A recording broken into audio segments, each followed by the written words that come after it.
গল্পের শুরুতেই দেখা যায় দীপা ভাবতে থাকে যে বুড়িমা তাহলে ভুল বলেছে, আমাদের জীবনে সবটা ভালো হতে যাচ্ছে, তুমি দেখো সব যেন ভালো হয়। এরপর এদিকে দেখা যাবে সোনা রূপাকে ঘুম পাড়াতে থাকে দীপা এক পাশে আর সূর্য আরেক পাশে, আর বলতে থাকে আমাদের জীবনে আর কিছু খারাপ হবে না, এটা ভালো হবে। এই বলে সোনা রূপাকে ঘুম পাড়িয়ে দেখা যাবে সূর্য দীপার দিকে একদৃষ্টিতে তাকিয়ে থাকে আর দীপাও তাকিয়ে থাকে। এরপর এদিকে দেখা যাবে সাক্ষ্যদীপ স্যার চারুর জন্য চা বানাতে আসে, সাথে সাথে চারুও চলে আসে। চারু বলে আমার চায়েতে কিন্তু একটু চিনি দিয়েন, আর তখন বলতে থাকে যে ব্ল্যাক মানে চায়ে চিনি, এরপর বলে একটুখানি, এরপর বলে আচ্ছা ঠিক আছে ওখান থেকে চিনিটা আনেন। এই বলে চারু যখন চিনি আনতে যায় চারু তখন আনতে পারে না, আসলে চারু এর থেকে ছোট। তারপর দেখা যাবে সাক্ষ্যদীপ নিজেই গিয়ে নিয়ে আসে আর হাসতে থাকে। এখন চাটা খুব ভালো হয়েছে চারু প্রশংসা করলে সাক্ষ্যদীপ স্যার তো আরো খুশি হয়ে যায়। সাক্ষ্যদীপ নিজের প্রশংসা নিজেই করতে থাকে যে আমাকে দেখে বাকি হিরোরা না নিজেরাই চলে যাবে। সাক্ষ্যদীপের এই কাণ্ড দেখে হাসতে থাকে চারু, আর তখন বলে হাসছেন এরকম বলছে সিরিয়াসলি আপনি হাসেন, সবাই দেখবেন হাসছে, আমিও হাসছি। তখন সাক্ষ্যদীপ এমন এমন কথা বলতে থাকে চারু হাসতে থাকে, আর তখনই দেখা যাবে সাক্ষ্যদীপ একটা ফুলকপি দেখতে পায় আর সেটাই হাতে নিয়ে চারুকে প্রপোজ করে, যা দেখে চারু তো অবাক হয়ে যায় আরো হাসতে। সাক্ষ্যদীপ বলে মাই লাইফ। চারু সাক্ষ্যর হাত থেকে সেই ফুলকপিটা নেয় আর নিয়েই হাসতে থাকে, এটা দেখে সাক্ষ্যদীপও হাসতে থাকে। সাক্ষ্যদীপ যে কথা বলে তাতে চারু রাজি হয়ে যায়, সাক্ষ্যদীপ তখন খুব খুশি হয়ে যায়, খুশিতে চেল্লানি দিয়ে উঠলে তখনই চারু ভয় পেয়ে যায়। এইদিকে দেখা যাবে সোনা দীপা রূপা সবাই খুব বেশি খুশি হয়ে থাকে। আর দীপা ব্রেকফাস্ট বানাচ্ছিল তখন সূর্য হেল্প করে দেয়। তুমি বলতে থাকে যে এত ছোট ছোট ব্যাপারে যে এতটা আনন্দ করা যেতে পারে সেটা এখন বুঝতে পারছি, তো দিন পর সবাই মিলে একসাথে ব্রেকফাস্ট করব, এই যে কি আনন্দ হচ্ছে, তাও আবার তোর বাবা মা একসাথে ব্রেকফাস্ট বানাচ্ছে, ভাবা যায়। একজকে দীপা বলে যে জলটা দিন তো, আর তখন বলে হ্যাঁ হ্যাঁ দিদি, বলে জল দিতে গেলে অনেক জল ঢেলে দেয়, তখন বলে কি করলেন এটা, কি করলেন? সূর্য বলে আরে বুঝতে পারিনি, মুখটা খোলা ছিল তাই গপ করে পড়ে গেছে। কি সোনা বলে আচ্ছা আমাদের ব্রেকফাস্টটা রেডি হবে তো, আর তখনই বলে হ্যাঁ হ্যাঁ রেডি হবে, মা বাবা একসাথে আছে না। তারপর বলে এটাই তো ভয়ের, দেখো না মা কি করছে, মানে মায়ের সাথে বাবা এই সমস্ত কি করছে।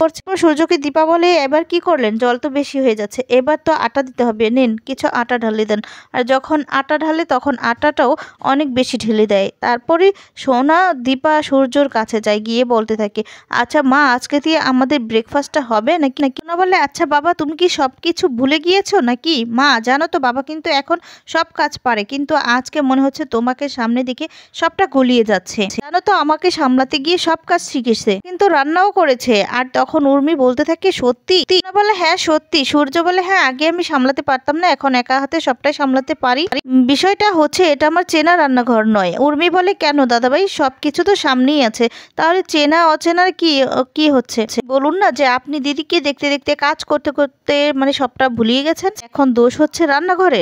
বলে উর্মি বাচ্চাদের সামনে কেন এই সমস্ত কথা বলছিস। আর তখন সোনা বলে যে মা বাচ্চারা আর বাচ্চা নেই, তোমাদের আদরের রূপাকে কিছুদিন আগে একজন প্রপোজ করেছে। শুনে অবাক হয়ে যায় সূর্য, কাছে গিয়ে বলে যে কি বলছে ও। আর তখন রূপা বলে আরে আরিয়ান বলেছিল, তোমাদেরকে তো বলেছিলাম আর আমি বারণ করে দিয়েছিলাম, ও নিজের মতো একটা গার্লফ্রেন্ড জোগাড় করে নিয়েছে। আর তখন সূর্য বলে যে হ্যাঁ ঠিকই তো, আমাদের মেয়েরা কিন্তু সত্যি বড় হয়েছে। দীপা বলে যে হ্যাঁ হ্যাঁ আমাদের মেয়েরা বড় হয়েছে তো। বলে দুই মেয়ের দুই জামাই আসবে। সূর্য বলে যে জামাই তো আসবে, আমি আর দীপা সবটা নতুন করে শুরু করেছি, একটু সংসার করে নেই কিছুই। কিন্তু দীপা ঠিক বুঝতে পেরেছো, ওরা বড় হবে, ওদের বিয়ে হবে, এরপর নাতি নাতনি কত কিছু আমাদের হবে, বড় নাতি নাতনি থাকবে। আচ্ছা দীপা আমাকে কি বলে ডাকবে, আর তখন বলে দাদু, এরপর বলে তোমাকে, আর তখন বলে দিদা। ঈদগুলো নিয়ে হাসাহাসি করতে থাকে। সূর্য উর্মির দিকে আঙুল দিয়ে বলতে থাকে ও কি বাত হয়ে যাবে, আচ্ছা উর্মি তুমি কি হবে বলো তো। সোনা বলে না না পাকা মেয়ে তো বলেই দিয়েছে, ওর কাছে ভালোবাসার মানে হলো আমাদের বাবা মায়ের মতো ভালোবাসা, জন্মের আগে আমরা ডিল করবোই না, আমাদের ভালোবাসা হবে আমাদের মা বাবার মতো, তার কমে কিন্তু আমরা রাজি হব না। আমাদের ভালোবাসা হচ্ছে আমাদের কাছে আদর্শ, যাই হয়ে যাক না কেন তোমাদের ভালোবাসা কিন্তু নড়চড় হয়নি।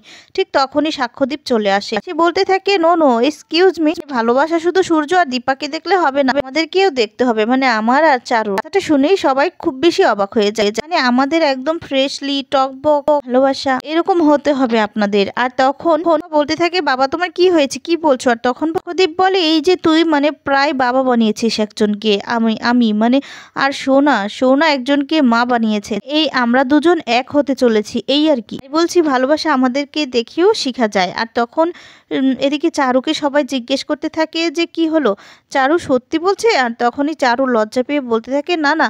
আর তখন সাক্ষ্যদীপ বলে মানে সূর্য দীপা বলে যে ও তো না করছে, তখন বলে এই নাটাই তো, হ্যাঁ হ্যাঁ বুঝছো না। আর তখনই এই কথা শুনে সবাই তো খুব বেশি খুশি হয়ে যায়। এদিকে রূপা সোনা বলতে থাকে আমি খুব খুব বেশি খুশি হয়েছি।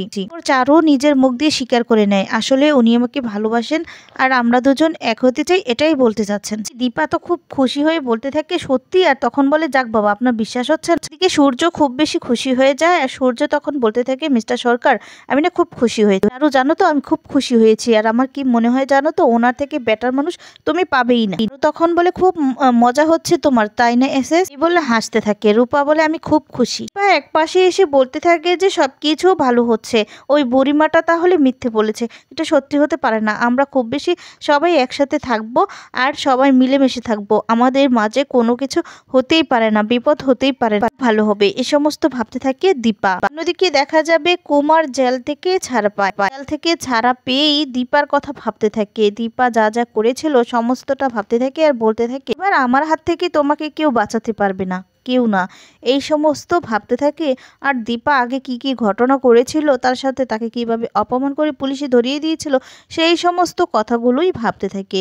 এদিকে দেখা যাবে সূর্য সাক্ষ্যকে একপাশে ডাক দিয়ে বলতে থাকে যে মিস্টার সরকার শোনেন না, শোনেন আপনি যে এরকম একটা কাজ করতে পারবেন আমি সত্যি ভাবতে পারি না বলে সাক্ষ্যদীপকে নিয়ে সূর্য হাসতে থাকে।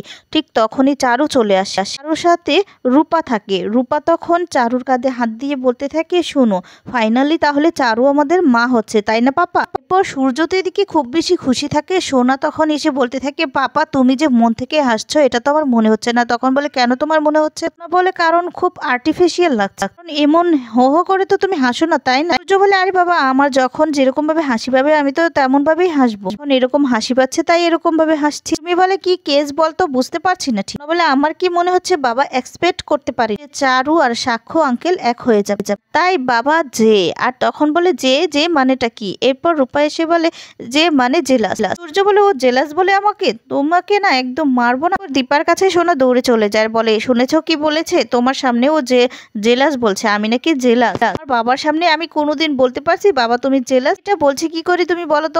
বলে না না না দাদাই আপনার সাথে কি অন্য কারো তুলনা হয়? এরা কি কম পাগল ছিল আপনার জন্য? তখন বলে উর্মি তুমি চুপ করবে। এরপর বলে আমি চুপ করলে কি হবে, সত্যিটা তো আর পাল্টে যাবে না। দেখুন আপনার মধ্যে কিছু তো একটা ব্যাপার আছে, এর জন্য মেয়েদের মধ্যে কিছু একটা হয় না। দিদি বল বল তুই ভালো বলতে পারবার। প্রদীপ বলে হিপনোটাইজ হয়। ওর কথা শুনে সবাই হাসতে থাকে। চারু বলে আপনিও শুরু করলেন? উর্মি বলে না আমি তো শুধু রহস্যটা জানার চেষ্টা করছি। দীপা বলে তোমাকে আর কিছু জানতে হবে বলে কেন কাকিয়াকে চুপ করে কি লাভ? বলে আচ্ছা আচ্ছা আমি বলি এই রহস্যটা কি এসএস? এখন বলে এসএস এর মধ্যে এমন কোয়ালিটি আছে যেটা আর 5 জনের থেকে এসএস কে আলাদা করে, তার জন্য দায়ী কিন্তু এসজি। বলে হ্যাঁ এর মধ্যে আমি আবার কোথা থেকে আসলাম? চারু বলে তুমি এলে কারণ এসএস এ তোমার প্রতি ভালোবাসা সব থেকে আলাদা করে এসএস কে। কাল সম্পর্কের মধ্যে একটু ঝগড়া হলেই সবাই একজন আরেকজনকে ছেড়ে চলে তোমাদের বিষয় পুরোপুরি আলাদা। আরো অনেক কথাই বলতে থাকে। এদিকে সাক্ষ্যদীপ বলতে থাকে আজকে কিন্তু একটা জমিয়ে পার্টি হবে, ঠিক আছে? আর এই বাড়িতেই হবে, কেউ কিন্তু এখান থেকে যেতে পারবে না। সূর্য তালে তাল মিলায়। সূর্য বলে হ্যাঁ। এদিকে রূপা সোনা সবাই খুব বেশি খুশি হয়ে যায়। এরপর সাক্ষ্যদীপ চারুর ব্যাপারটা খুলে বলে, চারু যে চিনি পারতে গিয়েও পারতে পারেনি সমস্তটা খুলে বলে। আর রূপা হাসতে থাকে। এদিকে দেখা যাবে একটা ক্লাবে চলে আসে কুমার। সেখানে বসে বারবার করে দীপার কথাগুলোই ভাবতে থাকে, দীপা কি করেছিল তার সাথে সমস্তটা ভাবতে থাকে। আর বলে আমি ফিরে এসেছি, এবার আমি কাউকে ছাড়বো না, কাউকে না। দীপা তুমি তো এবার রেহাই পাবে না। এরপর এদিকে দেখা যাবে মেয়েরা যে নাচছিল হঠাৎ করে দুটো মেয়ে এসে দীপা আর দীপার শাশুড়ির ছবি হাতে দেয়। আর সেই ছবিটা হাতে নিয়ে দীপা আর লাবণ্যর কথাগুলোই ভাবতে থাকে, বলতে থাকে এবার আমি শেষ করে দিব। তারপরে একটি ছেলে এসে বলতে থাকে যে তাদের খোঁজ তো পেলাম না। তখন তো সেই ছেলেটাকে মারতে থাকে আর বলে, বল বল ওরা কোথায়, বলতেই হবে, এই সমস্ত বলে খুব মারধর করতে থাকে।